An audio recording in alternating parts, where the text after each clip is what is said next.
Another thing I wanted to go over, which I'm starting to see on the applications, is the ability to refinance your EIDL loans. Don't do this. Do not refinance, because what happens is if you do this, not only do you have to now pay this thing back in 5 years versus the 30 that they had originally at 3%, you're down to 1% over 5 years.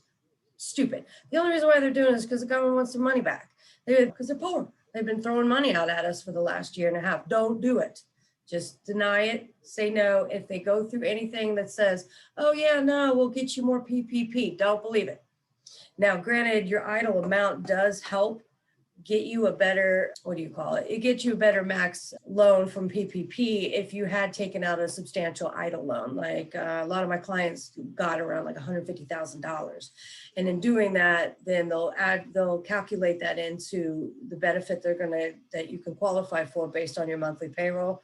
Next thing you add that in, it's going to add like another possibly $5, $10 to $15 to $20,000 on top of it. So definitely add in what you got from idle, but do not refinance it. Absolutely do not.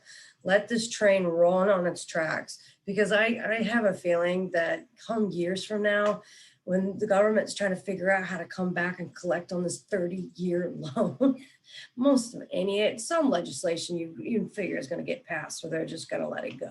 If not, they're going to really downsize it incredibly amount to something that's doable to pay back. Can you imagine in 30 years, the government chasing down half of America and going, I'd like to get paid back now. I will be in my 70s. I know that. Most people will either be dead or much old, around my age, in their 70s or 80s. I feel like it's going to be very different by that point. So do not refinance.